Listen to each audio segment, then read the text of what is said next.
At his lavish estate gala, the tycoon thought he was untouchable, belittling his wife in front of everyone to dazzle his gorgeous mistress. But when an unexpected guest stepped inside, someone with more influence than anyone guessed, everything turned upside down. What he exposed didn't just end the party, it demolished the tycoon's empire in a single, ruthless moment. The chandeliers glittered like constellations above polished marble floors, scattering rainbow flecks over the sea of tailored tuxedos and shimmering gowns filling the grand ballroom. The air was thick with wealth, expensive perfume, and secret rivalries wrapped in polite smiles.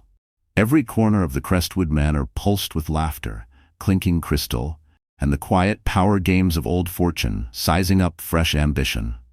At the heart of it all stood Marcus Langford, a glass of 30-year-old brandy in hand and the smug grin of a man certain the universe bowed to him. Marcus thrived in this world. CEOs, actors, influencers, each detail of tonight crafted to remind everyone just who controlled the room. Servers drifted like well-oiled machinery, balancing platters of caviar and flutes of champagne, slipping through circles of idle gossip camouflaged as compliments. None dared utter an insult about Marcus, not where he could hear it. His suit, custom-made in deep charcoal silk, gleamed softly under the chandeliers, fitting him like armor. Everything about him whispered power, admiration, envy.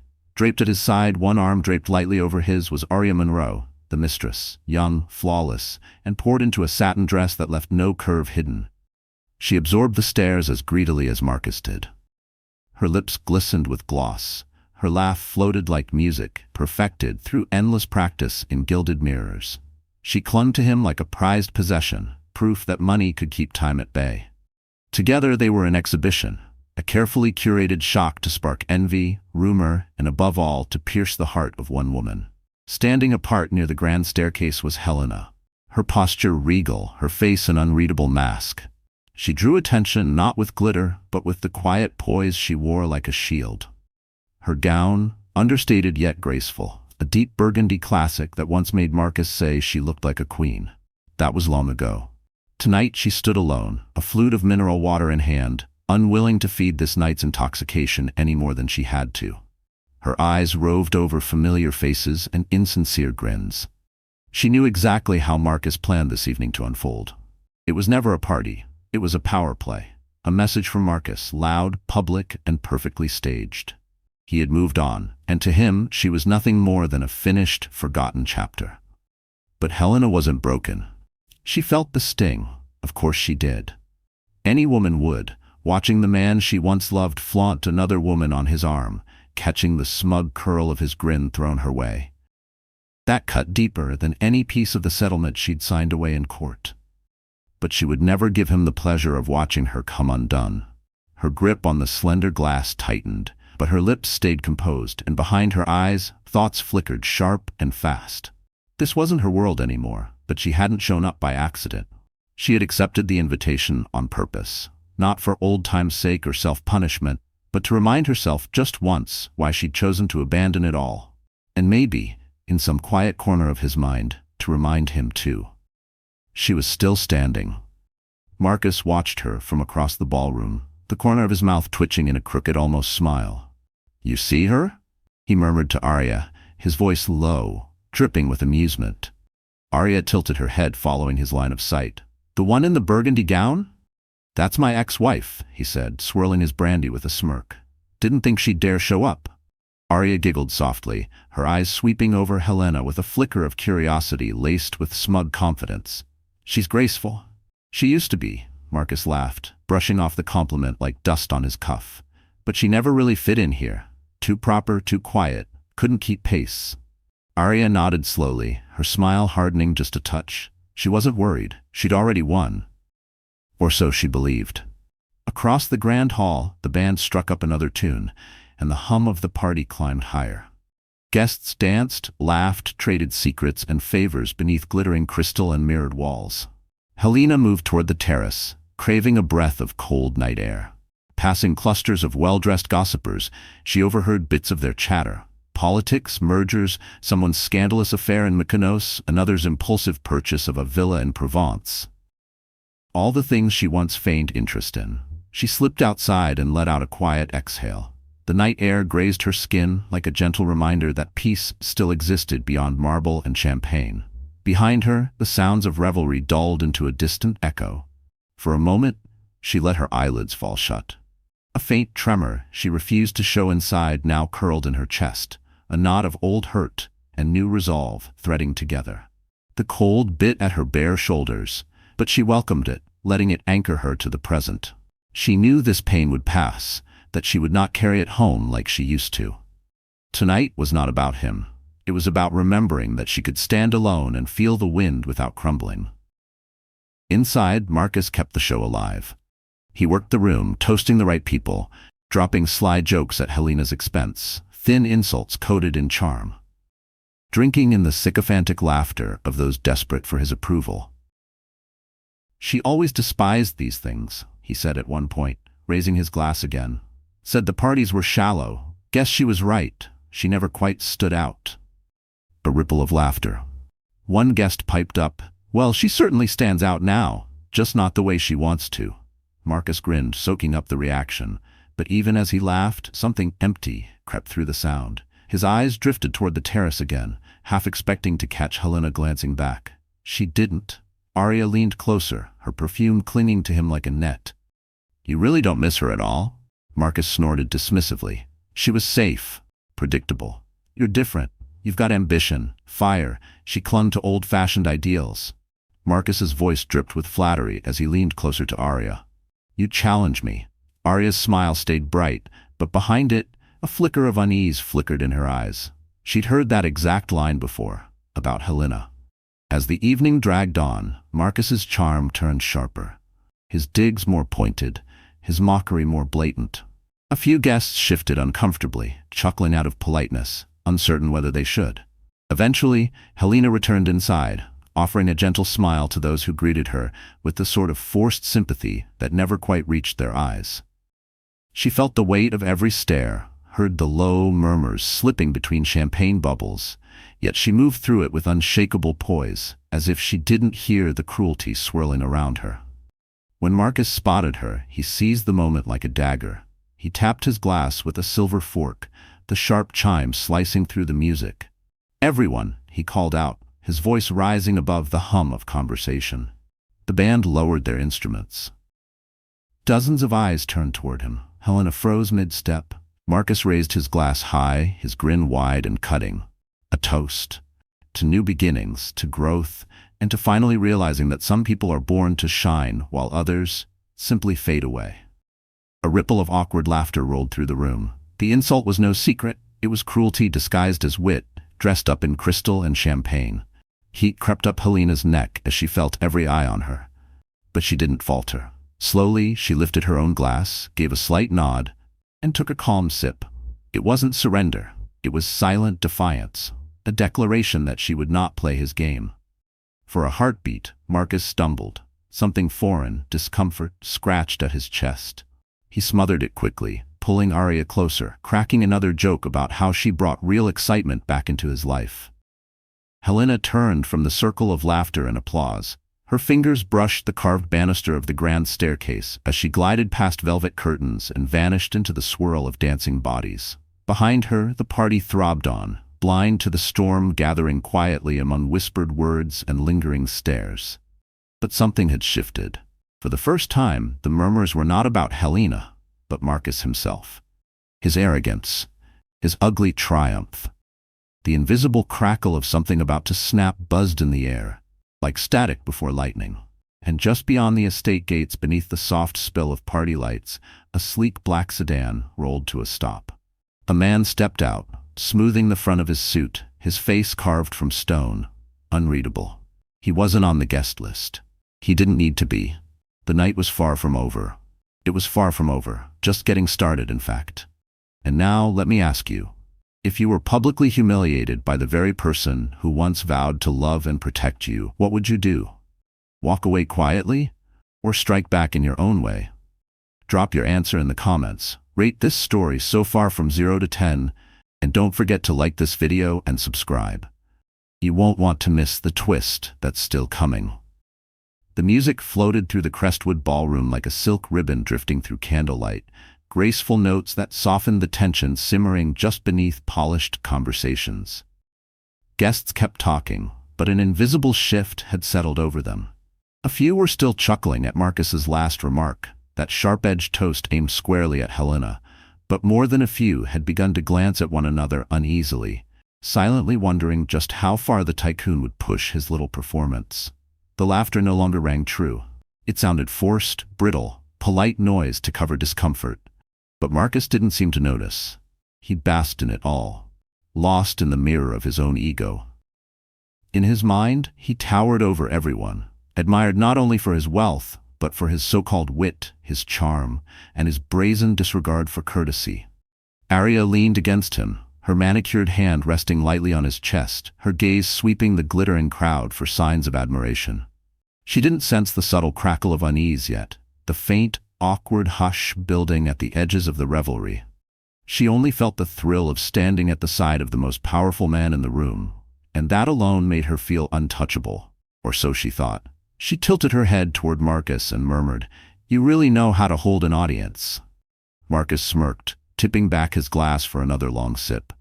"That's power," he murmured. "People love a little scandal, keeps them awake." Across the ballroom, Helena lingered near an extravagant display of white hydrangeas and lilies, pretending to study the petals. But her eyes flicked constantly, absorbing every whisper, every uncomfortable smile. She saw it all, the way conversations flickered and shifted when Marcus passed by, the forced grin a woman gave him before leaning away, the slight shake of her companion's head. Helena had stood through 1,000 such parties. She knew the subtle signs of social decay, how it began with a whisper and could swell into a storm overnight. The delicate clink of metal on glass snapped her from her thoughts. Marcus had lifted his champagne flute again, tapping the rim with a polished silver spoon. The band quieted. Voices hushed, all eyes turned to him, just how he liked it. "Ladies and gentlemen," Marcus began, his voice echoing smoothly through the grand acoustics of Crestwood Manor.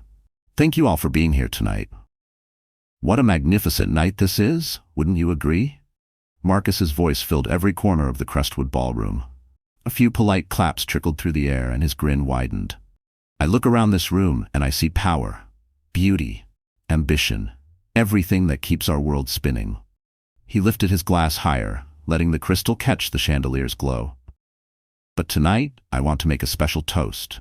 He paused, eyes sliding deliberately to where Helena stood.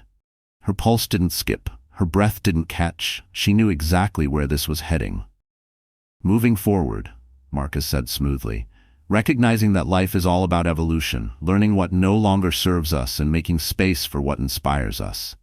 A few polite chuckles fluttered through the hush. He beamed, feeding off the attention like a man starved for applause. Some people. His tone sharpened just enough for those nearest to shift uneasily. Some people cling to the past. They hold tight to old habits, tired ideas, stale relationships. But progress. He spread his arms grandly, turning slightly toward Arya, who gleamed up at him like a trophy on display. Progress means letting go. It means choosing what's fresh, alive, electrifying. He placed a gentle hand on Arya's back. "Like this remarkable woman beside me tonight, she reminds me what life should be, vibrant, unafraid of the ordinary." The sting of the words hit its mark. A blade slipped neatly under the ribs. But Helena didn't blink. Her expression stayed serene, her fingers steady on the delicate stem of her glass. The silence that followed should have been applause. Instead, it hung heavy, wrapping the guests in an uneasy hush. Marcus, either oblivious or willfully blind, pressed on. "To those of us who choose passion over routine, vision over comfort, and ambition over complacency."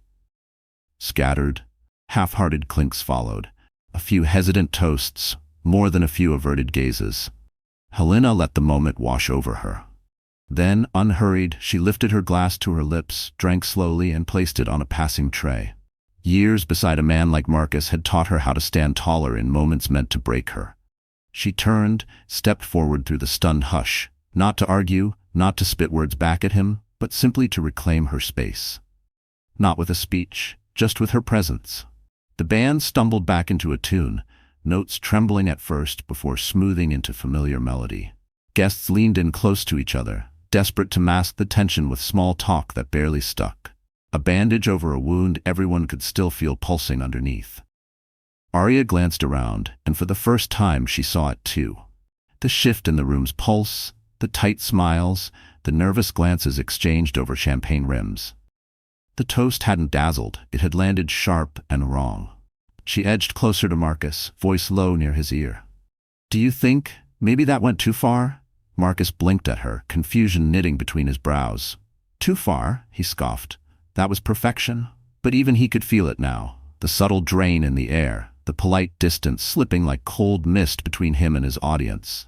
It wasn't admiration staring back at him anymore, it was something else, something colder. A successful man could be arrogant, but a cruel man, a man who made others squirm, who mocked without shame or apology, that kind of cruelty didn't inspire envy, it turned admiration sour. One guest, an older gentleman in an impeccably cut charcoal suit, drifted near Helena by the dessert table. He didn't say much. He just gave her a quiet nod, a glance that spoke volumes more than words ever could. Sympathy. Respect. Maybe even regret that he hadn't stepped in earlier. She inclined her head back politely, not to invite pity, but to acknowledge the change around her. She wasn't here for approval. She was here for her dignity. And tonight, she had claimed it back by doing the simplest, hardest thing, standing her ground. Later, Arya, sensing the tension she didn't know how to ease, leaned close to Marcus and suggested a dance. Maybe, she thought, they could recapture the shine, the envy, the way people once gazed at them like royalty. Marcus obliged. He took her hand and led her to the center of the ballroom as a slow waltz began to swell from the grand piano. He smiled. For the cameras, for the crowd, for himself. But as they turned in perfect circles under the chandelier's dazzle, he caught his reflection in the gilded mirrors lining the walls. For a split second, he didn't know the man staring back. It wasn't triumph on that face. It was doubt.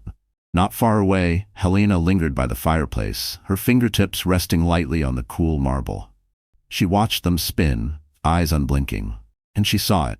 The hairline crack in Marcus's perfect mask, the small, undeniable fracture that doubt had wedged into his certainty. She turned and glided toward the main hall, where a fresh tray of champagne was being arranged by the staff. She lifted a flute, not to drink but to hold, to remain poised, to stay exactly where he least wanted her to be. Present. And then, just as the final notes of the waltz died, the music faded awkwardly into hush. A butler in black tails slipped discreetly through the entrance, a folded card in hand. He stepped up to Marcus and bent close enough for only him to hear.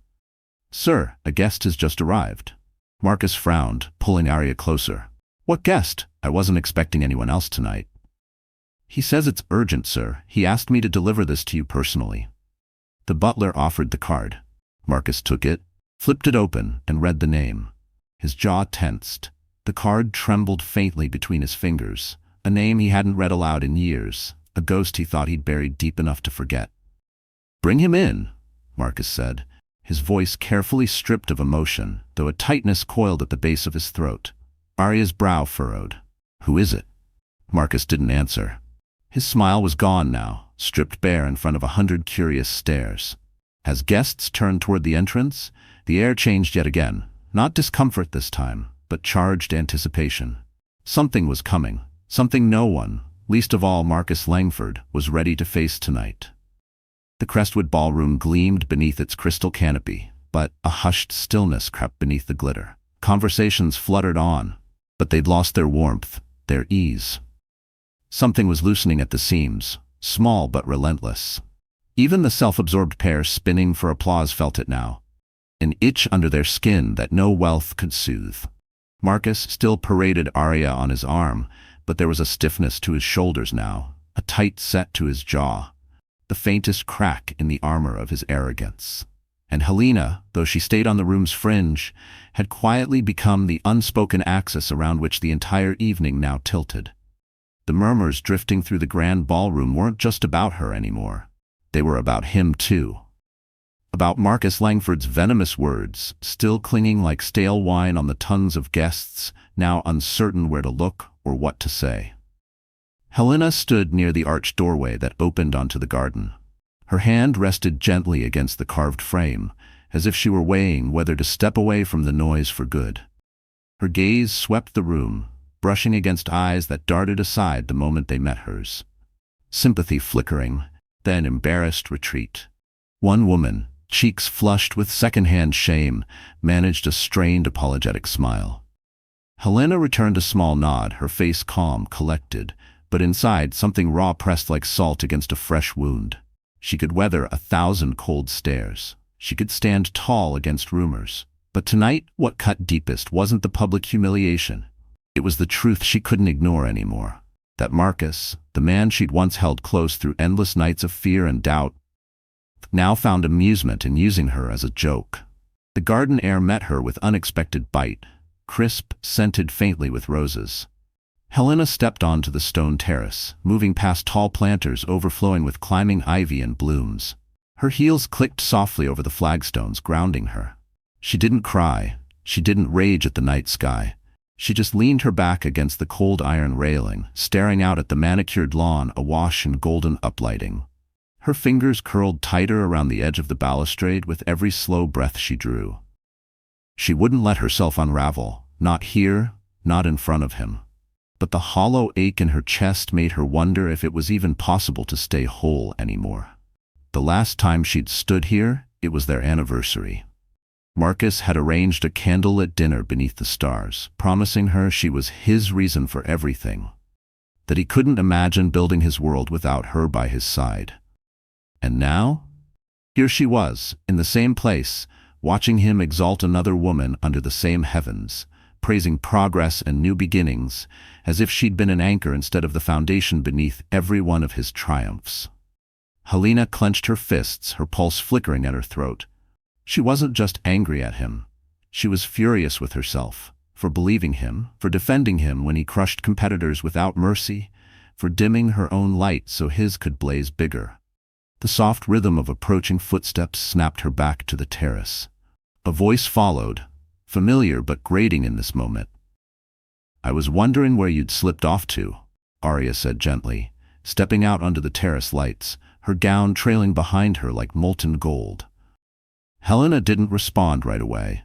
She kept her eyes on the far edge of the lawn, fingers still pressed white-knuckled to the railing.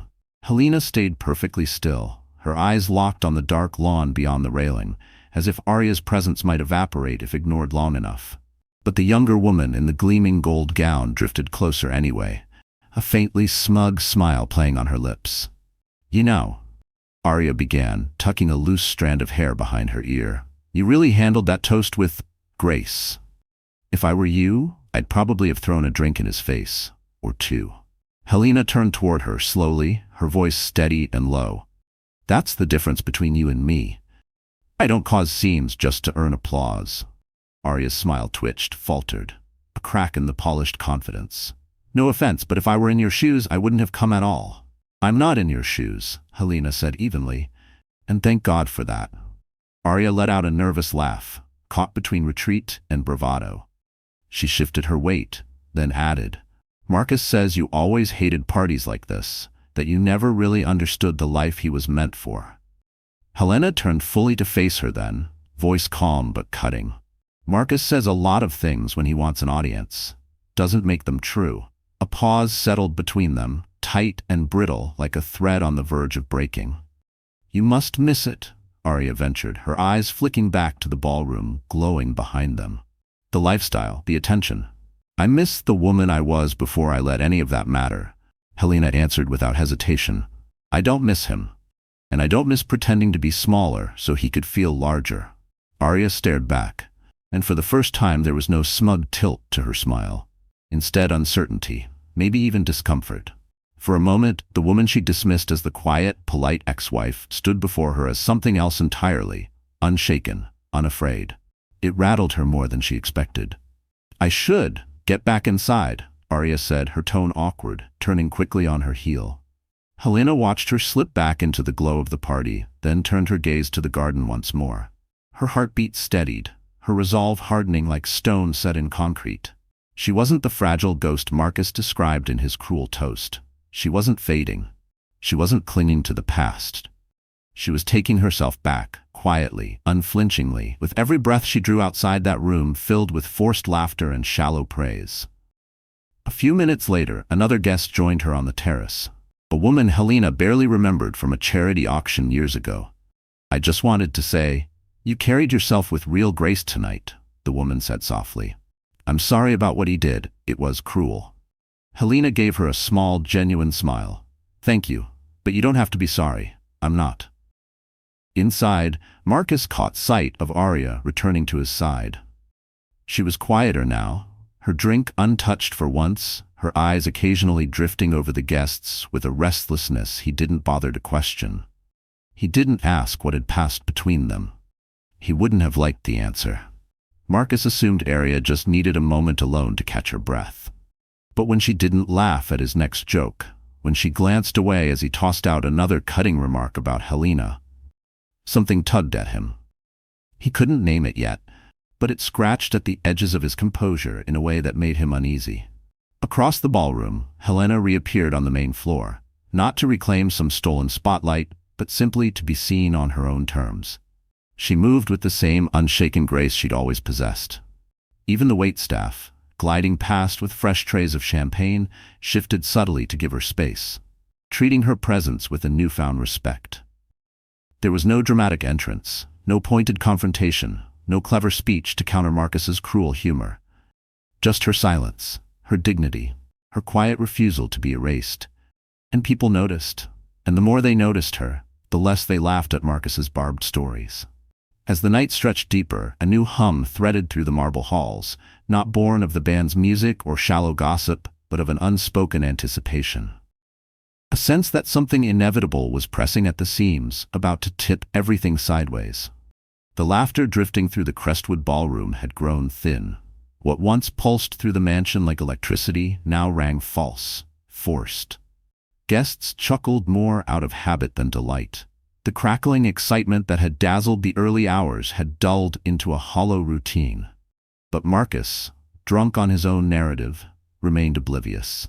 He stood near the grand staircase, spinning a tale about his latest acquisition, swirling his wine glass dramatically while Arya nodded along, her smile strained at the corners. Even she was beginning to taste the shift beneath the polished surface. The way people drifted off quicker, how the servers avoided lingering within his orbit too long. Then came the ripple, small, almost invisible at first. A muted commotion near the front entrance, a quiet word between the head butler and a suited man at the gate. Most guests didn't notice, lost in their drinks and polite small talk. But a few, the older investors, the boardroom veterans, the ones with a sixth sense for tension, felt the current change. They turned, eyes narrowing. The head butler crossed the ballroom briskly, his usual calm replaced by a controlled urgency. He bent close to Marcus and offered a folded card, voice low. Marcus took it with a dismissive flick of his wrist, still half in his story, but the smirk he wore dissolved the instant his eyes caught the name inside. He stared. Too long. His other hand lowered, the glass following like an afterthought as his mind scrambled to catch up with what his body already knew. Arya leaned in, her voice a hush against the hum of conversation. "What is it?" Marcus didn't answer.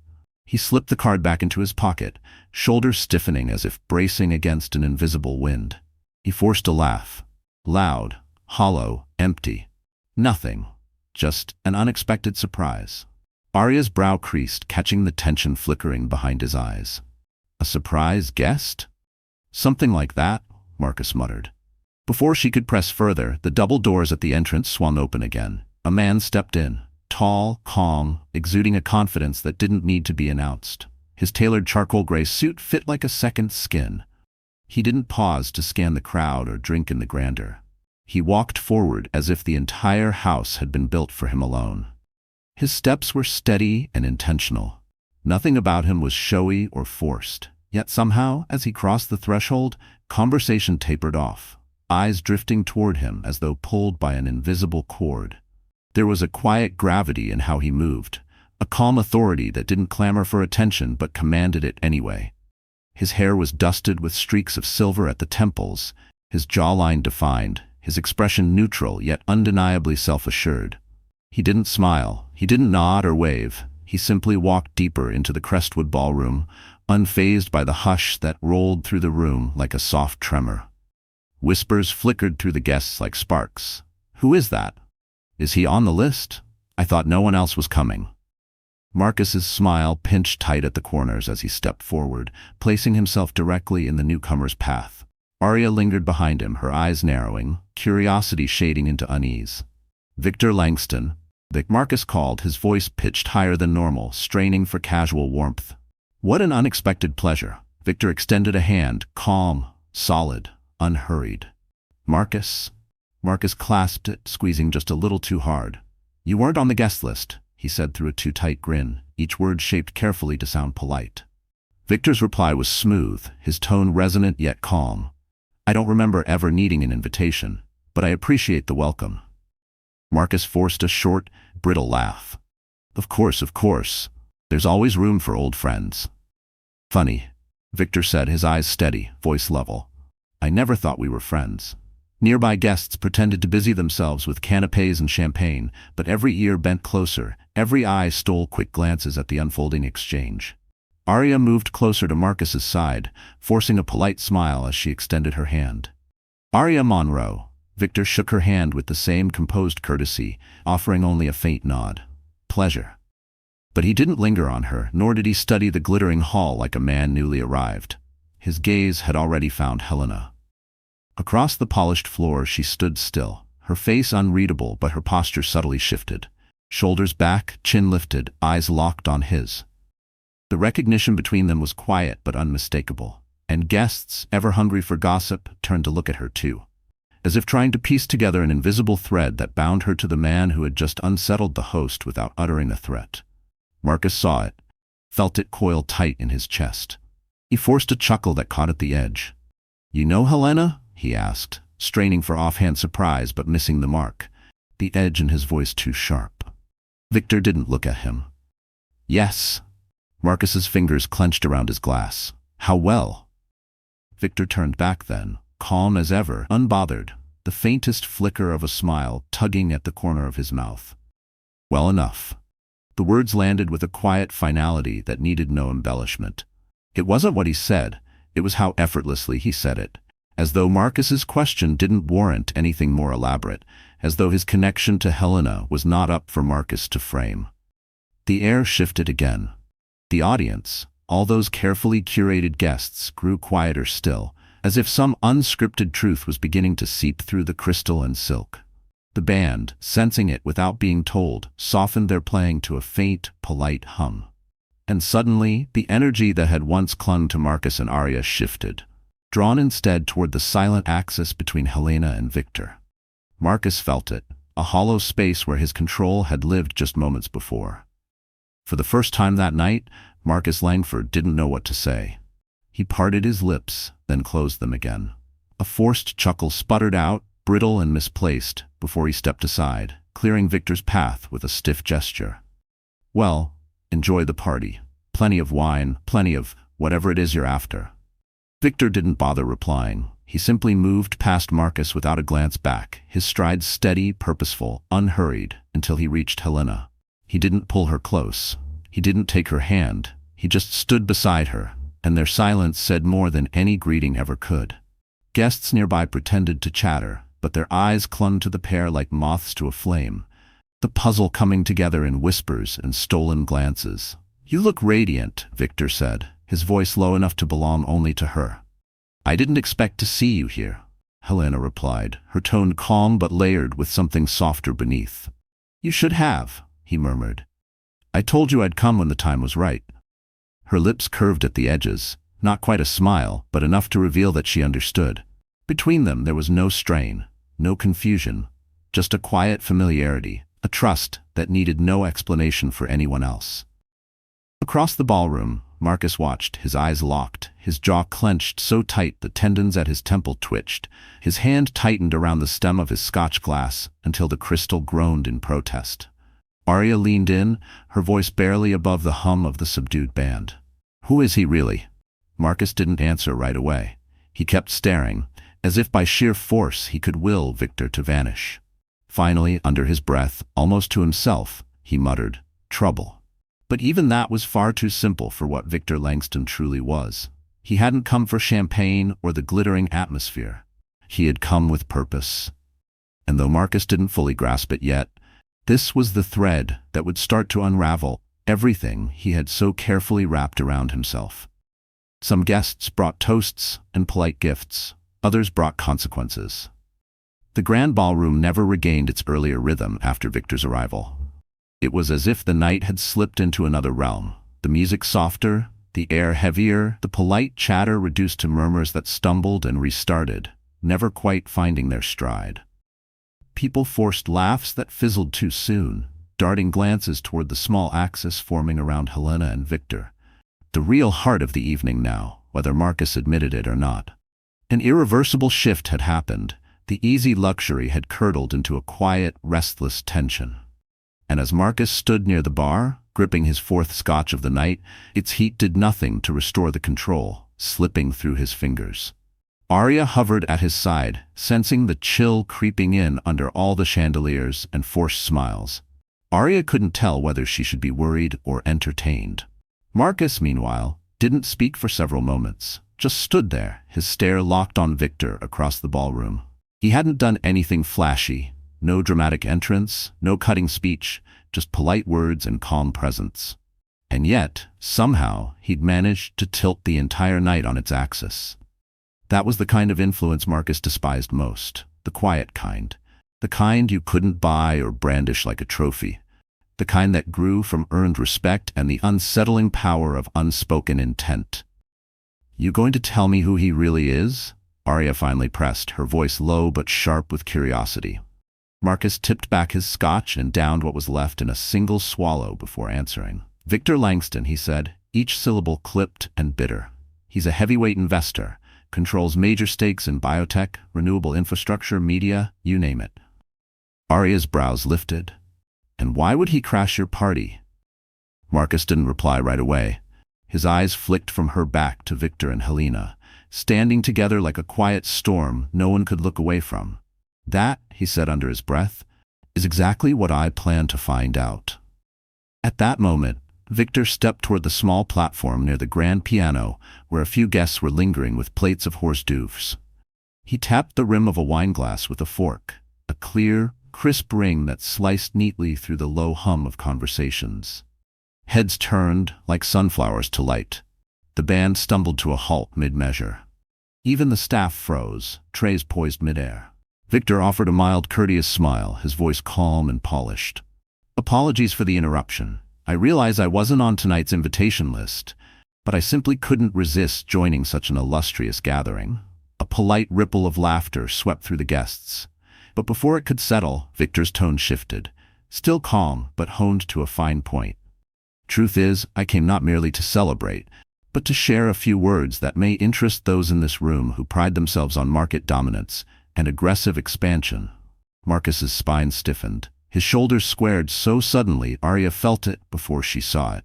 He recognized that tone. It wasn't for social niceties. It was the tone Victor used when he was about to gut an opponent with facts and leave the carcass for the press to pick clean. Victor Langston wasn't here for wine or music. He was here to deliver a message, and everyone could feel it. "As many of you already know," Victor continued smoothly, "my firm, Langston Holdings, has served as a primary financial pillar behind numerous high-profile corporate endeavors for more than a decade now." A hush fell even deeper as he went on. "One of those ventures, of course, includes Langford Consolidated, the empire stewarded by our gracious host this evening." The air thickened until it almost seemed to hum with static. Guests shifted where they stood, trading uneasy glances, uncertain whether to look at Victor or Marcus. The king now forced to stand silent, while another man held the court. Behind raised hands, whispers flared like sparks in dry grass. Marcus forced a laugh, loud, brittle, and painfully out of place. "Well, I see you're handling the introductions for me tonight, Victor." Victor turned his head slightly, the same mild smile anchored in place.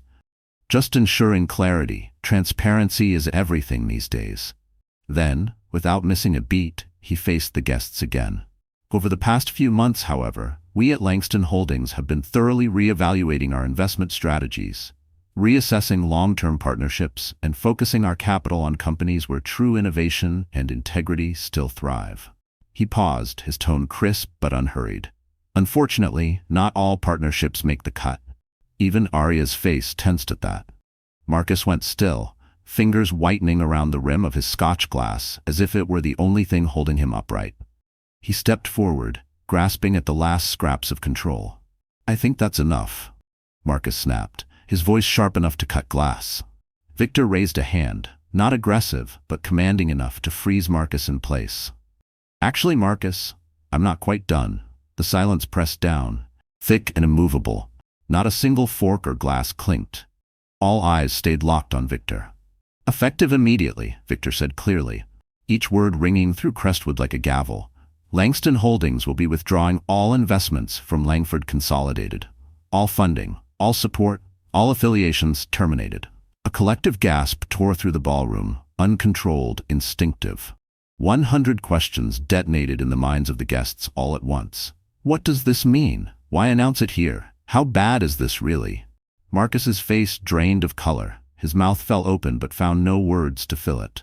Beside him, Arya shifted back a step, as if putting distance between herself and a blast no one could yet see, but everyone felt.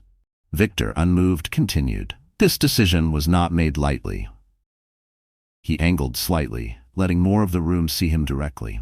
"It comes after a comprehensive review of business ethics, leadership conduct, and the long-term sustainability of projects overseen by Marcus Langford. We concluded that maintaining this partnership would no longer align with our principles or our strategic goals." Murmurs rose now, louder than before.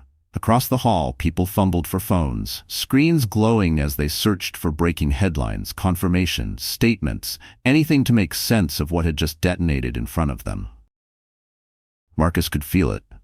The ground beneath him splitting open, the polished floor of Crestwood fracturing in ways no wealth or charm could patch back together tonight. "You could have called," Marcus hissed, leaning in, his voice strangled with restrained fury. "I could have," Victor agreed smoothly. "But I wanted the message to be clear, not just to you, but to everyone you choose to keep at your side." Then Victor turned, his expression softening just enough as his gaze fell on Helena. "There's one more thing I'd like to say before I go." The room froze again. Marcus turned, stiff as stone, to look at Helena, who stood as she had all night, calm, steady, her expression giving nothing away. She didn't look the least bit surprised. Helena didn't look rattled. If anything, she looked composed, a calm in the eye of a gathering storm. Victor turned back to the guests, his voice carrying the same steady authority that had silenced the room moments before. "I've had the privilege of working alongside many remarkable minds in my career, but few have impressed me the way Helena has. Her insight, her integrity, her ability to see beyond profit margins and into the true heart of leadership." He paused as another wave of murmurs rippled through the crowd. "That's the kind of vision I respect." Now every pair of eyes was pinned squarely on Helena. "I've invited her to join my board of directors," Victor continued, "and I'm honored to announce tonight that she's accepted." The reaction was instant. Marcus recoiled half a step, his jaw slackening so visibly that Arya instinctively reached for his arm. His voice came out as a strangled whisper. You what?"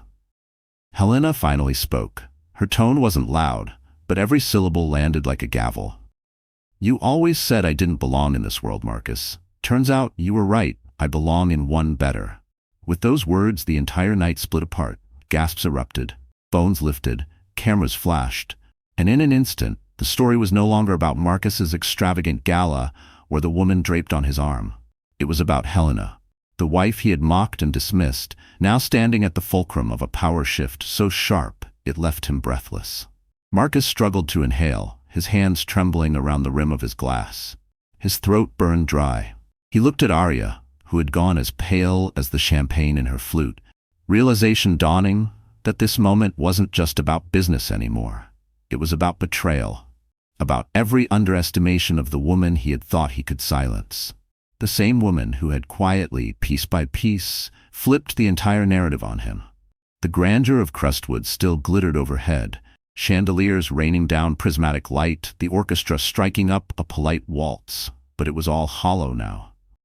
Music that no longer stirred admiration, but floated like static over a room that had moved on. Guests began whispering more openly now. Murmurs broke into restless questions. Then questions hardened into polite excuses and hasty goodbyes. One by one, people drifted toward the exits, their practiced smiles doing little to hide their urgency to escape the souring spectacle. Marcus stood frozen, the weight of humiliation coiling tight around his ribs. His drink hung slack at his side, forgotten. He stared across the marble floor at Helena, the woman he had ridiculed hours before, and every labored breath seemed to carry the bitter taste of his own undoing. Behind him, Arya hovered awkwardly, her posture no longer regal but defensive, her eyes darting to every corner of the ballroom she could not control. She saw it clearly now, the quiet fracture in the crowd. The same investors and socialites who had worshipped Marcus's charisma an hour ago now averted their eyes, glued themselves to phones, to half-empty glasses, to anything but him. Marcus snapped out of it just long enough to whirl around and storm toward the bar, waving down the nearest server with an urgency that betrayed him completely. He needed another drink, and maybe something stronger to drown out the echo of the only story this night would ever be remembered for. Helena's. The bartender, clearly rattled, hesitated before pouring. The crystal glass hit the bar with a louder-than-needed thud, and Marcus downed it in a single swallow, the liquor burning uselessly against the chill crawling up his spine. "Unbelievable," he hissed, bracing himself against the edge of the bar until his knuckles whitened. "She played me. They played me. That bastard Langston and her. They've been orchestrating this together." Arya approached cautiously, her heels clicking across the marble floor like distant gunfire echoing in a cavern. "Marcus, maybe we should go. This party, it's over. People are leaving." Marcus spun on her, his eyes feverish, voice cracking under the strain. "I don't care if they leave. Let them. Parasites, every last one of them. They were never loyal to me. They were loyal to the image, to the power I let them worship. And now? Now they pretend they don't even know me?" Arya lowered her voice, glancing nervously at the few stragglers nearby. "It's not just them. Investors are pulling out. I overheard someone say the stock is already dipping. People are panicking, Marcus." He scoffed, a sound half snarl, half laugh. "That's impossible. It's after hours." "It doesn't matter," Arya cut in softly but firmly. "Rumors move faster than the truth, and by tomorrow morning you know damn well what the headlines will be." Marcus barked a curse under his breath. Lass shoved past her so hard she stumbled a step to the side. He barely registered the small knot of guests huddled awkwardly near the fountain. They scattered at the sight of him, conversations breaking off mid-sentence as he stormed by. He made straight for the hallway that led to his sanctuary. The library. The one place left in Crestwood where he could pretend the walls still belonged to him alone. The room was dim, lined floor to ceiling with towering bookshelves he rarely touched, littered with antique globes and heavy leather chairs polished more than sat in. He closed the doors behind him, the muffled music from the ballroom cut off in a heartbeat. He leaned back against the carved wood, eyes squeezed shut, breath ragged in his chest. He could feel the weight of everything he'd clawed his way up from. The years spent muscling his way into rooms that once slammed doors in his face, the hours spent memorizing every cruel rule of power and prestige. But now the air felt thick and sour around him. His pulse roared in his ears, drowning out the faint echoes of laughter still drifting in from the hall. He wanted to smash something, to tear apart the leather chairs, to rip books from their spines, but he couldn't move. All that ferocity coiled inside him with nowhere to go except deeper, turning into something sharp and choking. But now, someone else had rewritten the rules while he was too busy basking in his own reflection to notice. He wasn't ready for this. A war fought in hushed words and calculated silence, in headlines and whispered rumors, in the subtle pivot of loyalty from one empire to another. Helena hadn't needed venom, or theatrics, or an audience begging for scandal. She had wielded timing, dignity, silence, the three weapons he had underestimated most. Outside the closed doors, the ballroom continued to bleed guests. More polite excuses, more empty praise murmured to Arya by those too embarrassed to linger, more brisk nods as people made for the exits, without looking back. The staff exchanged quiet glances as they cleared half-finished glasses and abandoned plates, moving a little faster now, sensing that the night and the world that hosted it was coming to an end. Sooner than anyone expected, the chef had already begun boxing up leftovers in the kitchen. Near the stage, one musician leaned toward another and muttered under his breath, "Feels like the Titanic." Meanwhile, Arya lingered by the bar, nursing a half-finished glass of wine she no longer even wanted. She watched it all unravel, realizing too late that she'd stepped into something far more dangerous than a love affair or a gilded social climb. She had attached herself to a man whose empire was teetering on a ledge, and worse, she couldn't tell anymore where she fit in his list of priorities. Her phone buzzed on the counter. Another message from a reporter she'd ignored earlier. Now they came in floods. Questions, requests for statements, some prying for dirt on her involvement with Langford Consolidated, others more invasive, wanting details about her relationship with Marcus. She locked the screen, her fingers trembling slightly. The shine of being the new woman had dulled to rust in a single night. She glanced around the nearly empty ballroom. The flicker of crystal chandeliers now looked cheap, desperate. The people who had once complimented her dress envied her place at Marcus's side. They were gone, their fake adoration swept away like confetti after a parade. For the first time since she'd stepped into this life, she wondered if she had ever really owned any of it, or if she'd just been a decoration Marcus used until he didn't need her shine anymore. Inside the library, Marcus paced like a trapped animal. He ripped a heavy hardcover off a shelf and hurled it across the room. It slammed against the wood paneling and thudded lifelessly onto the carpet. "How could I not see this?" he snarled, pacing faster. She played the long game, waited, watched, bided her damn time. And I let her. I invited her in tonight. I thought I was humiliating her, proving a point. His laugh cracked apart. She was 10 steps ahead the whole time. He slammed his fists onto the polished desk. A crystal pen holder toppled, scattering paper across the floor. The fury blazing in his eyes flickered now with something rawer, fear. Real fear. Not of Helena's win, but of his own fall. Decades spent building a fortress of power and perception, every carefully curated handshake, every whispered deal, all unraveling, not by scandal or betrayal, but by the simple truth that he was no longer untouchable. In his world, that perception was the power. He snatched up his phone and started dialing, his CFO, his lawyer, his PR chief, desperate to plug the holes before they swallowed him whole. One after another, voicemail, voicemail, voicemail. Each empty beep on the line was louder than a slammed door. They were stepping away, protecting their own names. He wasn't the axis anymore. He was dead weight dragging them down. Behind him, the library doors creaked open. Arya stepped inside, her heels muffled by the thick Persian rug. "Marcus, we need to talk." He whirled on her, ragged, eyes wide. "About what? About us? About this? Now?" "I think now is exactly the time," she said, her voice calm but edged with something harder than before. "Because I need to know where I stand. If this all comes crashing down, I need to know I'm not just another accessory you drop when it's convenient." Arya's pulse hammered at her throat, but she forced herself to hold his gaze. Somewhere deep down, she still wanted him to lie. To say she mattered more than the fortune collapsing around them. But the silence that filled the room told her everything. He opened his mouth, but nothing came out. Because he hadn't thought about it, not once.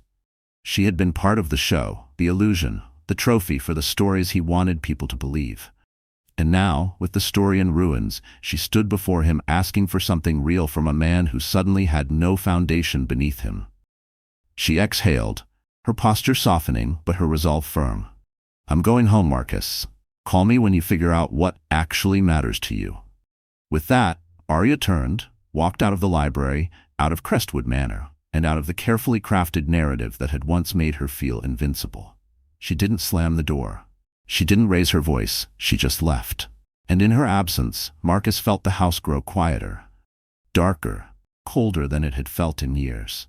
Outside, the last of the luxury cars rolled down the drive, the echo of departing engines fading behind the tall iron gates.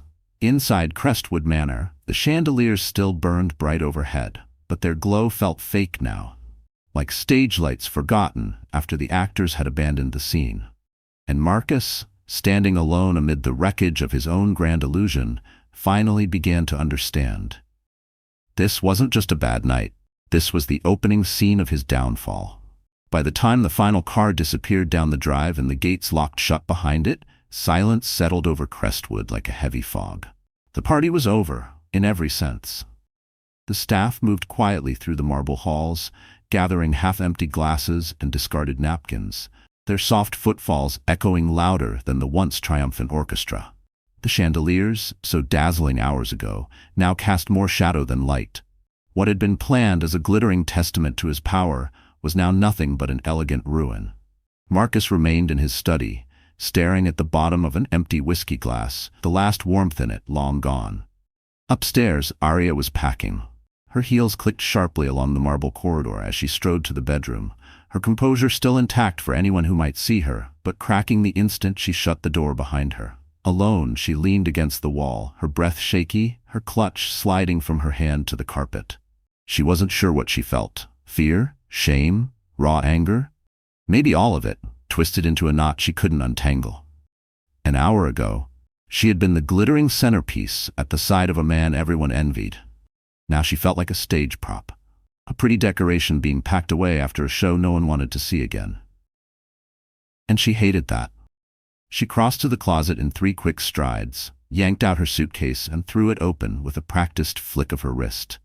Dresses, shoes, cosmetics, all flung in one after another, no care for neatness. A pair of diamond earrings tumbled after a silk slip, a crystal perfume bottle thudded against her velvet jewelry box.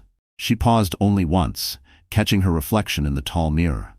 What stared back looked unfamiliar. Lipstick smudged, hair out of place, eyes wide with something that shimmered too close to panic. What had she gotten herself into? She had believed Marcus was untouchable. She had believed that attaching herself to him meant stepping onto the shoulders of a giant. But now, the foundation was cracking, and she could feel every tremor shivering up her spine. And that image, Victor Langston beside Helena, wouldn't leave her head. The finality in his calm voice, the way he didn't bluff or posture, just pure, quiet authority. And Helena had stood there like royalty among broken crowns. Arya had expected bitterness, pettiness, a woman defeated and pitiful. Instead, she'd seen grace under fire, composure with no act to maintain. And in that quiet poise, Arya realized for the first time that the throne she thought she'd claimed had never been real at all. It made her feel cheap, not her clothes, not her makeup, but her purpose. Arya zipped her suitcase with a sharp, violent tug, the sound slicing through the stillness of the room like a blade. Her phone buzzed again on the dresser. Another message, this one from a friend who'd been at Crestwood hours ago. A link to a breaking news alert. Investor pulls funding publicly at Langford gala. Company value plummets overnight. She didn't bother opening it. The headline alone told her everything she needed to know. She sank onto the edge of the bed for a moment, pressing her palms to her temples. The glitter, the whispers, the way people had stared at her in envy, gone in a snap. In this silence, she realized she didn't even know what she'd been fighting for. Power? Validation? A seat next to a man who hadn't once asked what she wanted for herself? The hollowness of it clawed at her throat. A knock broke the silence, soft, hesitant. Arya. Marcus's voice was raw, worn down by panic and whiskey. She didn't answer right away. She stared at the door, pulse hammering at her temples, unsure whether she even wanted to hear whatever came next. The knock came again, just a little louder. "I just need to talk," he said. She cracked the door open just enough for him to see her face. His eyes found hers immediately, but the arrogance was gone, replaced by a lost confusion, like a man still trying to wake up from a nightmare he'd scripted for himself. "I'm leaving," she said plainly. His eyes dropped to the suitcase behind her, half-packed and unapologetic. "So? That's it? What did you expect?" She shot back, keeping her voice even. "That I'd stay here tonight and pretend none of this happened? I didn't plan any of this." He scrubbed a hand over his face, breath unsteady. "I didn't know Helena would. I didn't even know Victor was coming." "That's the problem, Marcus." She stepped back a fraction, putting space between them even with the door half closed. "You never know. You just assume. You assumed you could drag your wife through the mud in front of half the city and walk away untouched. You assumed no one would call you out. You assumed you were untouchable." His jaw clenched. "I didn't ask you to get tangled in this." "No." Her tone sharpened, the last shred of warmth cooling into frost. "But you didn't mind flaunting me like some trophy while you humiliated her. You used me to hurt her, and look how well that worked out for you." A flicker of regret twisted in her chest, sharp and pointless. She hated that part of her, still wanted him to say she mattered, to beg her to stay. But she knew better now. His fists tightened at his sides. "So you're just gonna run?" "I'm not running." Her voice was calm, merciless in its finality. "I'm choosing not to drown with a sinking ship." He let out a short, bitter laugh, stepping back a pace. "Wow, so much for all that talk about ambition and partnership. The minute it gets hard, you disappear." "I never signed up to clean up your mess," Arya snapped, her voice cutting sharper than she intended. "I signed up for a future, not for a collapse." She shut the door firmly and locked it, sealing him out. Marcus stood on the other side, frozen for a heartbeat by the finality in her tone. Then he turned away, steps slow and aimless, drifting back to the study, leaving only silence behind them. Inside the room, Arya dragged her suitcase off the bed and rolled it toward the door. Her heels echoed down the hallway as she descended Crestwood's grand staircase, each step feeling heavier than the last. At the bottom, she paused in the foyer. She let her eyes sweep over the expensive artwork, the soaring ceilings, the glittering chandeliers that once dazzled her into believing she'd stepped into a fairy tale. Now it all felt like a cage she couldn't wait to leave behind. For a fleeting second, she wondered if she'd ever truly belonged here, or if she'd only been a prop, polished and displayed under golden lights until the story no longer needed her. The sting of it sharpened her spine.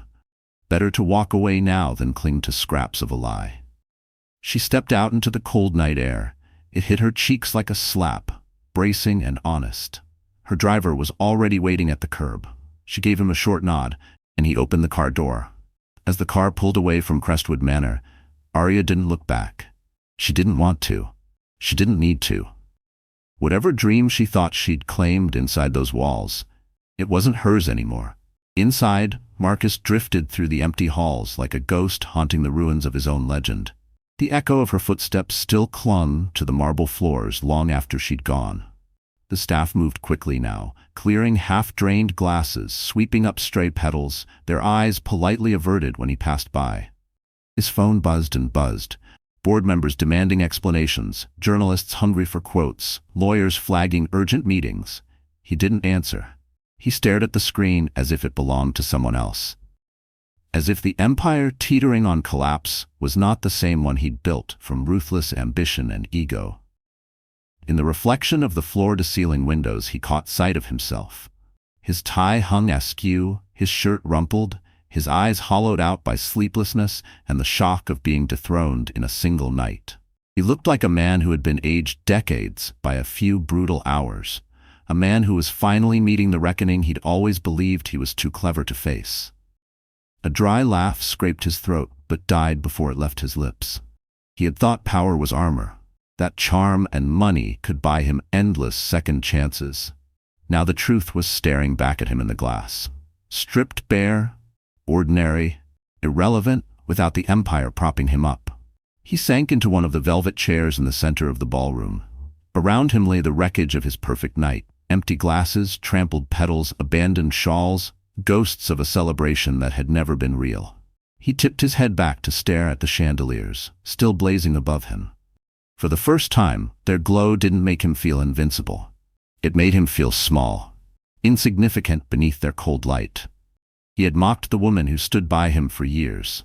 He had weaponized another woman to wound her.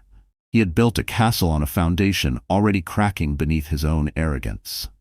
And now, alone in the vast, echoing emptiness of Crestwood Manor, Marcus Langford finally faced what he'd spent his entire life refusing to see: consequences. Morning arrived, not with solace, but with the pitiless glare of exposure. Sunlight streamed through the tall windows of Crestwood, flooding the marble floors with gold, but there was no warmth in it, only harsh illumination, revealing everything the velvet night had hidden. The house was still. No laughter, no clinking glasses, no footsteps echoing through its grand halls. Only silence, heavy and suffocating. The faint scent of champagne lingered in the drapes. A silk wrap lay draped over a chair, abandoned. A bouquet sagged in its vase, its petals bruised and wilting. Marcus sat alone in his study, the same place he'd run to when the walls first began to crack. But this morning, the walls didn't feel protective anymore. They felt closer, smaller, like a cage of his own making, pressing in on every side. His phone screen pulsed relentlessly with new alerts. Breaking headlines, urgent messages piling up like snowdrifts he couldn't shovel fast enough. He didn't need to open them. He already knew. His name, his company's name, was everywhere. Blazing across every business channel, stitched into trending hashtags, looped through talk shows and financial reports. Investor pulls out at Langford gala. Public humiliation at billionaire's party. Former wife's stunning corporate move. Words that carved into his carefully polished legacy like knives, leaving credibility and reputation to bleed out for the world to watch. Finally, Marcus forced himself to pick up his phone. He called his head of PR first, straight to voicemail. He hung up, called again, still nothing. Next, his attorney. Voicemail. Then his CFO. No answer. They weren't just busy. They were gone, backing away from the smoldering wreckage like lifeboats slipping off a sinking ship, putting distance between themselves and the man everyone now blamed. Loyalty, he realized bitterly, was a commodity with an expiration date, and nothing made it spoil faster than public disgrace. He opened his email, scrolling through frantic press releases, lukewarm statements from board members, internal memos already leaked to every news outlet that would listen. It was worse than he'd feared. Victor Langston hadn't just withdrawn his funding, he'd knocked out the keystone. In the vacuum, secondary investors had followed suit within hours. The dominoes fell so quickly, Marcus hadn't even had time to brace for the impact. Now rumors churned like sharks in the water. Secret board meetings without him, audits ordered overnight, whispers of takeovers and hostile buyers circling like vultures. Langford Consolidated wasn't buckling under a rival's attack. It was crumbling under the weight of perception. Public trust dissolving with every fresh headline. He paced the study, breath ragged, hands shaking so violently he had to brace them against the back of a velvet chair. He had built this empire with cold strategy, deal by deal, handshake by handshake. But he had never planned for this. For pride to rot it from within, for humiliation to turn the people he'd discarded into the architects of his ruin. Helena's face surfaced in his mind. Not the wife he'd once half remembered in passing, but the figure who had stood silent while his kingdom splintered beneath her calm gaze. She was on every news channel that morning, standing beside Victor outside a glass tower downtown, a hint of a smile at the corners of her mouth as the cameras snapped and reporters swarmed. No theatrics, no bitter monologue, no hunger for petty revenge, just grace. Composure. A presence that spoke louder than anything Marcus could have screamed in defense. She didn't need to gloat. She didn't need to speak at all. Her poise did the talking. And the contrast between that unshaken elegance and the broken man Marcus Langford had become was painfully clear. And the entire world was watching. They always did. The public never looked away from a scandal. If anything, they sharpened their focus with a hunger only ruin could feed. News outlets dissected every second of the gala, replaying grainy footage, slowing down body language, speculating endlessly about Helena's involvement in Victor's bombshell decision. Social media caught fire overnight. Some praised Helena's grace and quiet resolve. Others mocked Marcus's arrogance, calling his public mockery of his ex-wife not just cruel, but staggeringly stupid. Hashtags like Helena rises and Marcus falls trended for hours, fed by influencers breaking down what they called a masterclass in poetic justice. Financial pundits analyzed the sudden cracks in investor confidence, a cautionary tale of what happens when leadership rots from within. Even daytime talk shows ran segments on the spectacle, framing it as a modern Shakespearean tragedy unraveling live for millions to watch. Back at Crestwood, Marcus felt it all tightening around him. The staff who once greeted him with crisp deference now skirted his gaze. The butler who had once offered a polite nod each morning pretended not to notice him passing. The housekeeper moved through the halls with soft, efficient steps, no warmth, no small talk. The chill that crept through the manor wasn't from the late spring air. It came from the hollow place where respect used to live. He saw how they addressed him now, only when forced, voices hushed, eyes darting away the moment he looked back. He was no longer the king in his castle, just the ghost haunting the ruins of a scandal everyone had seen coming except him. Outside the wrought iron gates, a knot of journalists camped along the hedges. They didn't shout or pound on doors. They didn't have to. Their cameras and drones did the talking, capturing aerial shots of Crestwood Manor now recast as the backdrop of a public unraveling. Marcus drew the curtains closed, retreating deeper into the hushed shadows. The sunlight outside felt too bright, too honest. He couldn't stop replaying it.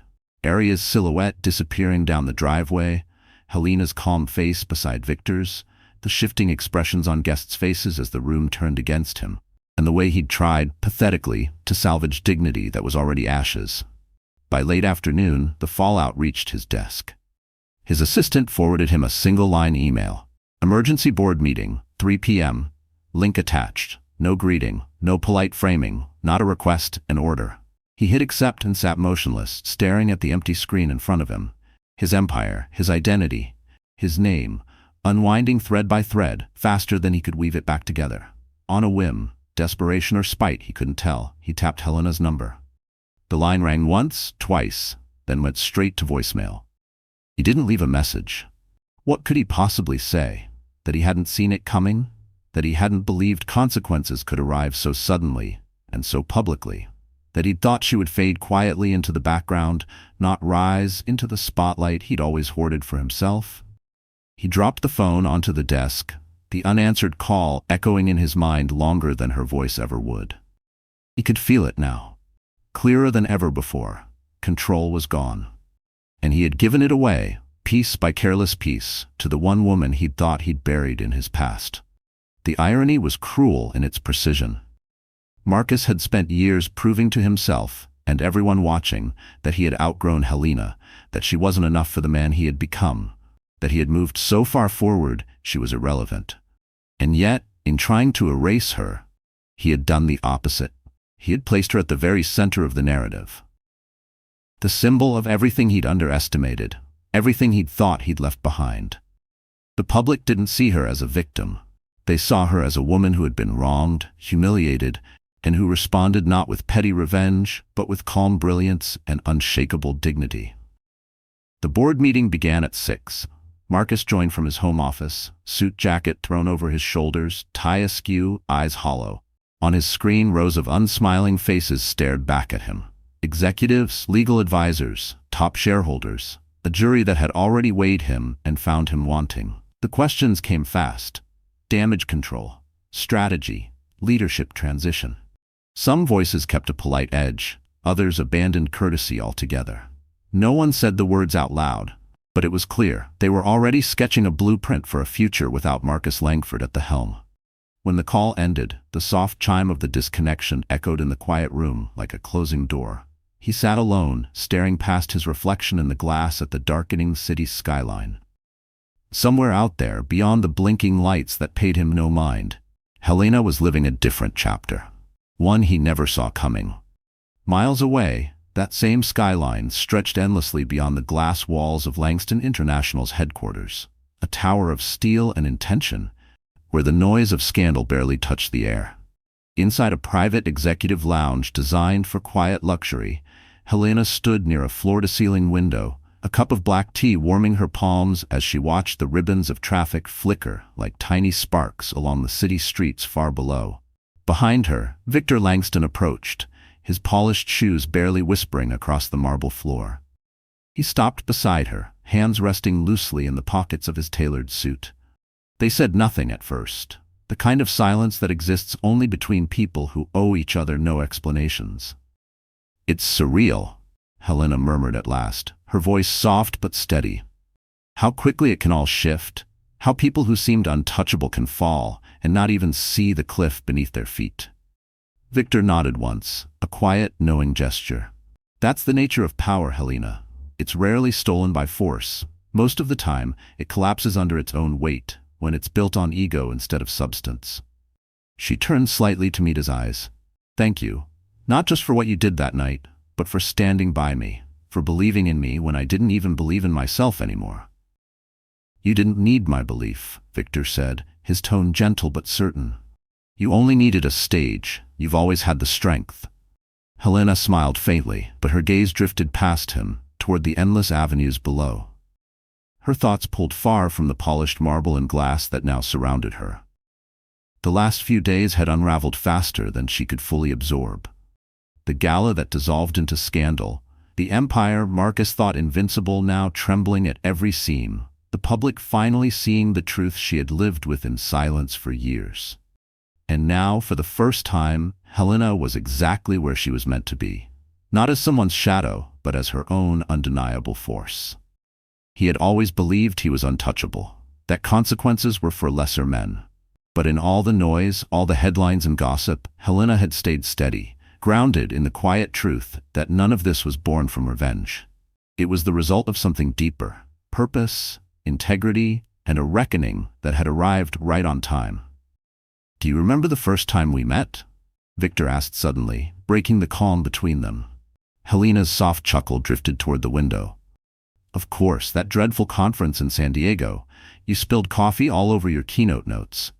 And you offered to rewrite them for me, in under an hour," Victor added, his smile tugging at the corners of his mouth. "That's when I knew you weren't just another executive's wife playing hostess."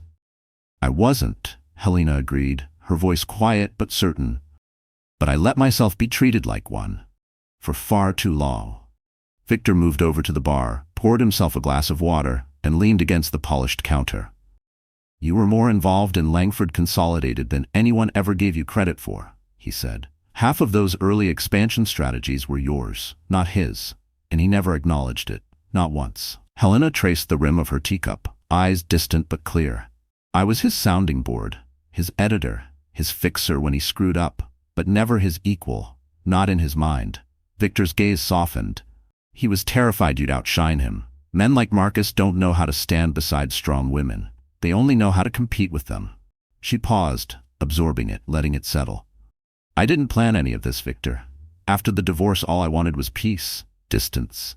But when you called me, when you said you were thinking about pulling your investments, I realized it was never just about him anymore. It was about taking back the space he stole from me.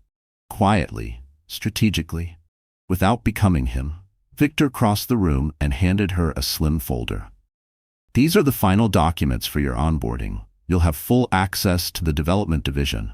I want you heading our entire innovation branch." Helena took the folder, flipped it open, skimming the headings and signatures. It felt real in her hands, weighty and certain. A doorway to the future she'd once convinced herself she wasn't allowed to have. "Are you sure?" she asked, though deep down she already knew his answer. "I wouldn't have asked if I wasn't," Victor said firmly. "I've watched you navigate rooms full of men who call themselves visionaries, and you're the one who actually sees past the numbers. You've shown the entire world, especially this week, that your leadership doesn't come from ego. It comes from purpose." She closed the folder and laid it gently on the marble table. "Marcus won't forgive this." "Let him try," Victor said with an almost amused shrug. "Let him rage, let him spin his stories. But don't let it weigh on you. His downfall was his own doing, not yours." Helena nodded slowly. She knew he was right, but part of her still carried the old bruises. The echo of years spent shrinking herself beside a man who saw her as an asset, not an equal. She had spent so long questioning her worth, her mind, her right to stand in a room like this and lead without needing permission. And now, for the first time, she knew she never had to ask again. Approval. Standing there, in that bright corner office high above the city, Helena finally allowed herself to let go of the version of her who had once begged for validation from a man who had never deserved it. Later that evening, she stepped into her new office. It wasn't as sprawling or decadent as Marcus's had been, but it was filled with light, with calm, with purpose. She set a few books on the shelf, a framed photo of her parents on the desk. Then, she lowered herself into the leather chair behind her new workspace. She ran her fingertips over the polished desk, a simple piece, sturdy, nothing ostentatious. She could almost see her reflection in the surface, but instead of the faint ghost she'd once been, she saw a woman she recognized now. Steady, deliberate, enough on her own. A tight knot she hadn't realized she still carried in her chest finally began to loosen. It was symbolic, yes, but it was also exactly right. For the first time in years, she wasn't a silent pillar, propping up someone else's empire. She was building her own. Outside, the city pulsed with its usual restless hum. But Helena knew everything had changed. She wasn't just the woman who had endured public humiliation.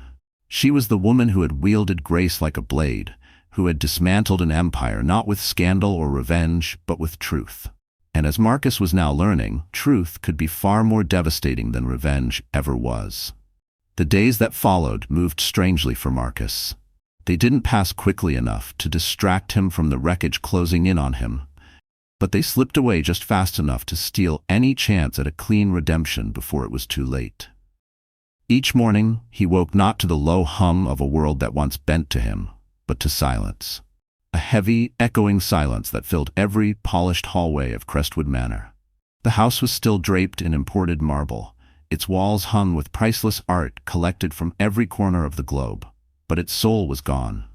The staff still worked, but they moved slowly now, mechanically, eyes downcast, their conversations reduced to murmurs behind closed doors. No warmth, no deference. Every corner felt like a mausoleum, a monument to a man who no longer inspired respect, only pity. Marcus sat at the grand dining table each morning, a steaming cup of coffee untouched beside a breakfast he never tasted. The folded newspaper sat within reach, but he never bothered to unfold it. He didn't need ink and headlines to confirm what he already knew. His face was no longer confined to the financial pages. It bled into gossip columns, tabloid blogs, and chirpy morning talk shows. He was no longer a visionary. He was a cautionary tale, a lesson in arrogance undone not by crime or scandal, but by the simple, brutal truth that he had failed to see real worth where it had always been. The headlines didn't speak of betrayal or elaborate conspiracies. They spoke of poetic justice, of a woman who had stepped from the shadows not to destroy but to transcend. Helena's image was everywhere now, but never in the sordid, scandal-soaked light he once feared. Business journals analyzed her strategic insight. Financial editors praised her restraint and clarity. Even lifestyle magazines ran profiles celebrating her quiet grace under public pressure. The world adored a comeback story, and Helena had given them one they'd never seen before. A story where the protagonist didn't shout, didn't strike back in rage, didn't chase revenge, but simply stood her ground and let the truth do the work. And the world had understood.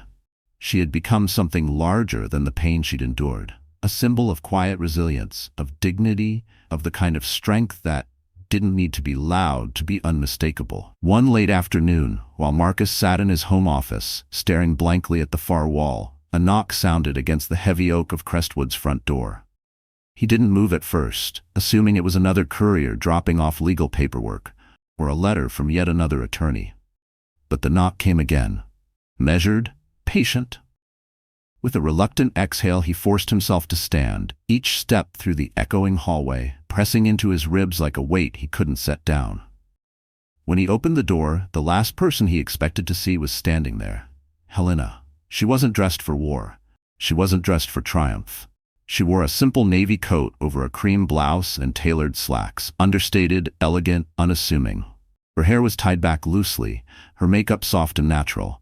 She didn't smile. She didn't frown either. Her expression was calm, composed, and unreadable.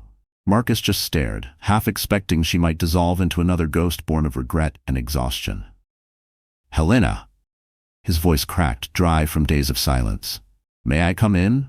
she asked, her tone gentle but leaving him no room to refuse. Wordlessly he stepped aside. Her heels clicked softly against the marble floors as she crossed the foyer, her eyes skimming over the house she had once called home. It felt smaller to her now, not because it had changed, but because she had. The walls that once towered felt desperate in their grandeur. The chandeliers seemed like gaudy reminders of a truth she no longer needed to fear. She walked into the sitting room and lowered herself gracefully onto the edge of the couch. Marcus remained standing, caught between sitting and pacing, hands clenching the back of a nearby chair for balance. "I didn't expect to ever see you here again," he said finally, the admission tumbling out before he could tame it. I didn't come to gloat, Helena said. Her voice was quiet, clear.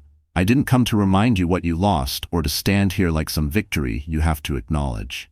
Then, why? His words wavered, but she heard them. I came to say goodbye, the kind we never really had. Marcus lowered his eyes, his knuckles whitening on the chair. You didn't have to? I know. She looked at him, and for a fleeting second he saw the woman he had taken for granted for so long. And then he saw someone entirely new, someone whole. But I wanted to. He studied her face, searching for the hurt he once relied on, the wounds he once thought made him important in her life. But there was none. She looked more luminous than he remembered, not because of jewels or designer silk, but because of the unmistakable ease of someone who no longer carried the weight of proving herself to a man like him. You're different, he whispered, the words tasting like regret on his tongue. He said it quietly. No, Helena replied, her voice even, her eyes steady. I'm the same. You just never really saw me. Those words struck him harder than any brutal headline, harder than any investor walking out, any boardroom mutiny. Because she wasn't wrong. He had seen her as a constant, a safe ornament, steady but forgettable. He'd never truly seen the woman who had quietly held the bones of his empire together, who had swallowed every dismissal and every insult, who had let herself be invisible in a room where she could have easily outshone him all along. I was a fool, Marcus murmured, shame crackling through his chest like a spark catching dry timber. I thought moving on meant I was winning. I thought I was building something better, but all I did was hollow out everything that mattered. Helena didn't rush to answer him. She let the words linger in the room, not to punish him, but because they deserved to echo where so much denial had once lived. Finally, she said, sometimes people don't understand value until it's lost. And sometimes it takes losing everything to see what you never truly appreciated. He sank into a chair, shoulders bowing under the weight he'd carried too late. His eyes shone with something dangerously close to tears. Did you plan all of this with Victor from the beginning? He asked, voice cracking under the question. No. Helena shook her head gently. I didn't know what he was going to do that night. But when he offered me a chance to step forward, I realized it was time to live my own life, to stop letting other people define it, including you. She paused then, looking at him, not with triumph, not with cruelty, but with a quiet pity for the man who had wasted so much love trying to be bigger than he ever needed to be. Part of her would always grieve for the years lost to silence, but none of that sorrow would ever bind her again. Marcus held her gaze for a long, heavy moment. Then, in a voice so raw it almost broke the air, he asked, Do you hate me? She exhaled softly and shook her head. No, Marcus. I don't hate you. I just don't carry you with me anymore. That landed deeper than hate ever could have. Not her anger, not her revenge, but the gentle finality that she no longer belonged to his story at all. She rose, adjusting her coat, lifting her purse from the table. Marcus stood too, though he didn't know why. There was nothing left to hold on to. Goodbye, Marcus, she said, her voice as soft as a closing door. He swallowed hard, nodding once. Goodbye, Helena. She turned and walked to the foyer. She paused only briefly, eyes passing over the once impressive art and chandeliers that had tried too hard to prove something. They felt like hollow trophies now, echoes of a world she'd outgrown. She stepped outside just as a break in the clouds let sunlight spill across the driveway. Her car waited quietly at the curb. She got in, closed the door, and never once looked back. Inside Crestwood, Marcus drifted back to his chair and sank into the silence. He sat there for a long time, hearing the ghost of her footsteps on the marble floor long after they were gone. For the first time in his life, he understood real loss. Not the loss of wealth or clout or headlines, but the loss of someone who had quietly held everything together, without ever needing credit for doing so. That night, the hush inside the mansion deepened. And in that stillness, Marcus Langford finally learned that not all defeats come in scandal or fire. Some come quietly. Some come in the shape of a woman walking away with her head high, leaving only the echo of what might have been. Across the city, the streets pulsed with their usual restless rhythm, oblivious to one man's ruin and one woman's quiet rebirth. On the 20th floor of a glass-wrapped tower, Helena sat at her new desk, the late afternoon sun flooding the room in warm gold. Her office wasn't showy. It lacked the marble and heavy chandeliers Marcus had once flaunted, but it radiated something better: purpose, clarity, and a future she would build on her own terms. The walls held no framed awards, no oversized art pieces meant to dazzle visitors into submission. Instead, shelves lined with books on innovation, sustainable leadership, and human-centered strategy filled the space with quiet purpose. A few healthy plants softened the clean, modern edges. On Helena's desk sat only what mattered: her laptop, a leather-bound notebook, a simple glass paperweight that had once belonged to her father, and a single photograph. One of her standing arm in arm with a group of women she had mentored through a non-profit business initiative years ago, long before Marcus's world had swallowed hers whole. It was early. The city was only beginning to stretch and stir, but Helena was already there, as she always was. Not to prove herself, not to be seen, but because this was hers now, her time, her terms, her foundation. For the first time in years, she didn't wake to someone else's chaos. She didn't spend her days performing invisible labor to prop up a man too enamored with his own reflection to see the hands steadying the mirror.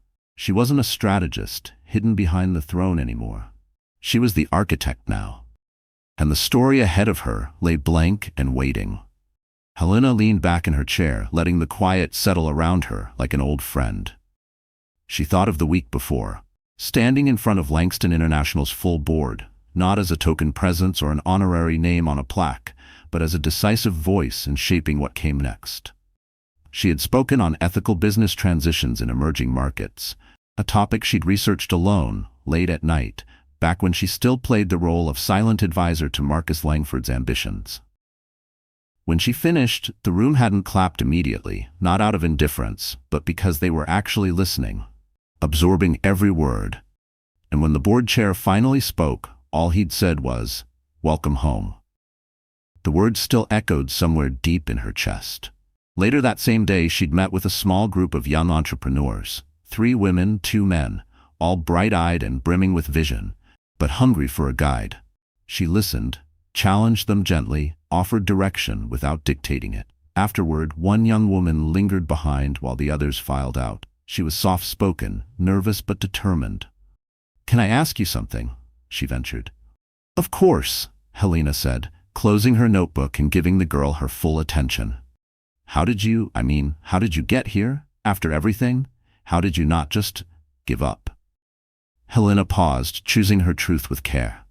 "I did give up," she said plainly. "For a while, I gave up on myself, on the idea that I had anything worth building on my own. I thought silence was strength. Endurance without purpose is just slow erasure," Helena said gently.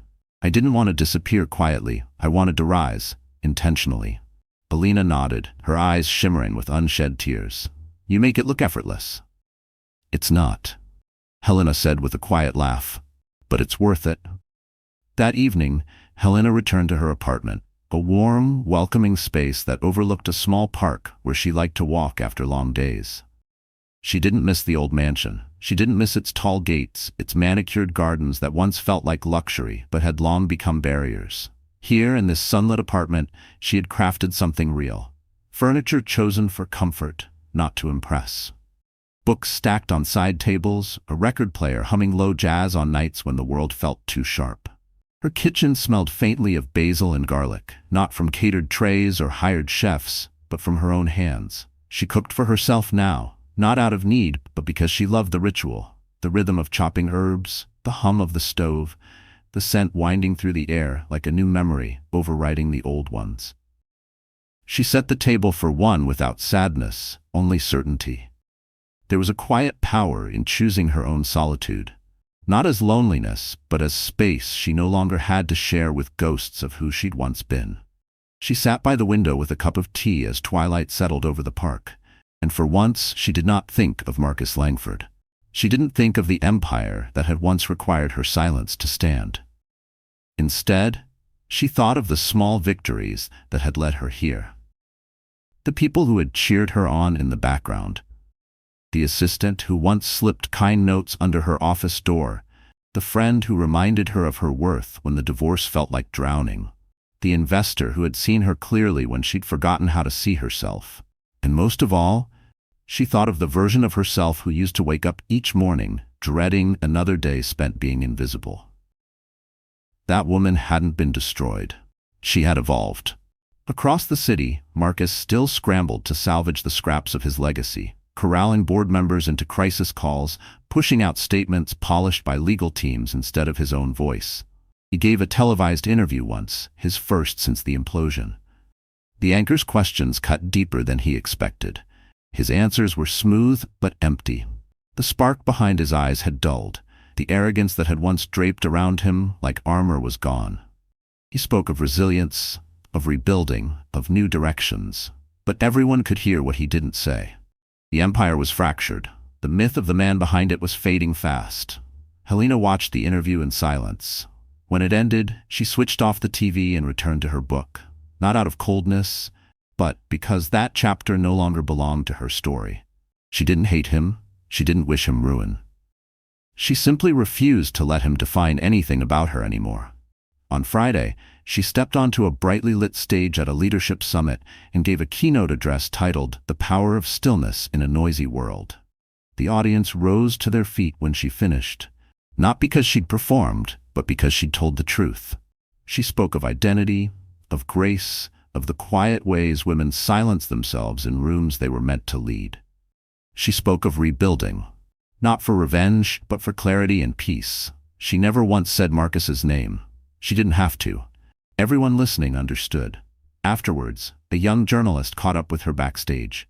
"They're calling you the Quiet Revolution," he said, wide-eyed. "How do you feel about that?" Helena smiled. "If I'm a revolution," she said, "then I hope it shows people that strength doesn't have to roar to be heard." That night, she walked home under the hum of city lights. She paused by a bookstore window where a new release sat propped up, stories about resilience, reinvention, second chances. She didn't need to read it. She was already living it. And somewhere far beyond the headlines and boardrooms, in the calm heart of a life she had finally reclaimed, Helena understood something that Marcus never would. The best revenge was never about destruction or spectacle. It was peace. So the story is over now. And if you're still here with me, reading or listening at this hour, then I know something in Helena's journey must have stirred your heart too. My dear friends, let's sit with that feeling for a moment. This was never just a tale about a powerful man losing his crown. It was about a woman quietly reclaiming her own, not with revenge or rage, but with grace, timing, and the courage to stop letting someone else write her worth. Life, in many ways, tests us just like Helena. Sometimes the deepest strength is the kind that doesn't roar. It whispers, it stands its ground, and it lets the truth do the talking when the world is too noisy to listen. As the poet Rumi said, "The wound is the place where the light enters you." So maybe tonight, let's remember, endurance without purpose is just slow erasure. Don't stay small so someone else can feel big. Don't waste your silence on people who never deserved your voice. Helena's quiet power reminds us that healing isn't about destroying others. It's about rising so high that what hurt you can't reach you anymore. Peace, my friends, is the best kind of revenge and the most beautiful kind of freedom. So, if this story touched you, if it made you reflect on your own moments of silence and how you can turn them into strength, then please like this video, share it with someone who needs this reminder tonight, and subscribe to our channel. We have so many more true stories and quiet revolutions to share with you. Stay strong, stand tall, and always remember, the story you choose to live can be the calmest, yet most powerful storm. Thank you for being here with me.